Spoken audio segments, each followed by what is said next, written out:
マホトの復帰について PDR さんはどう思いますかというコメント結構来てるんですけど、気持ちは前作った動画とあまり変わってないんですけど、今日はマホトの復帰動画について思うことを話したいと思います。で、知らない人たちのために説明しますと、去年マホトは交際してた女性に顔を殴る、踏みつけるなどの暴力を振るって逮捕されて、去年の6月から謹慎してて、最近復帰を果たしました。この動画で言ったことをマホト本人が一人で考えたのか、ウームの人と一緒に考えたのかわからないですけど、なんか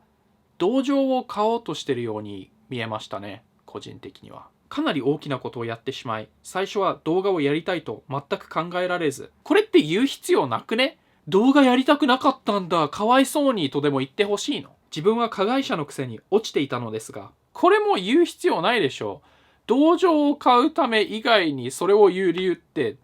ないですよね。相手の方からお許しの言葉もあり、そして不起訴となり、このままウームに所属することができました。無罪になったみたいな言い方してますけど、不起訴と無罪って違いますからね。多分被害女性の方と示談をしたのか、被害女性の方が告訴を取り下げたんだと思います。そしてこんなことをしても解雇しないウームって会社として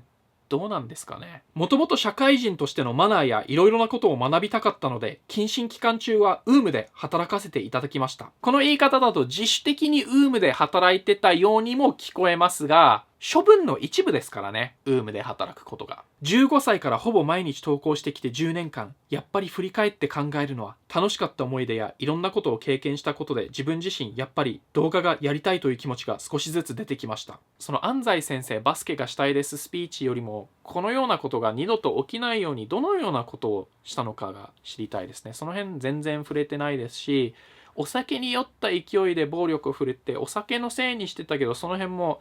なんかまだ禁酒してるのかとか、そういう話とかも全然出てきませんね。この動画で何を言うのかを考える時間いっぱいあった割にはなんかマホトがすごく反省してるって信じたいんですけど、この動画を見てそれはあまり伝わってこなかったですね。これは個人的に感じたことなんで、感じ方捉え方人それぞれですよね。例えばマホトの熱狂的なファンは予想通りまるで何事もなかったかのように温かく迎え入れてましたね。自分の大好きな YouTuber が他人に暴力を振るったなんて信じたくないのはわかるけど、この人たちなんか現実の世界に住んでないような気がしますね。この方たちは架空の世界に住んでますよね。その世界ではマホトのやったことは大したことない、もしくは何も悪いことをしていない。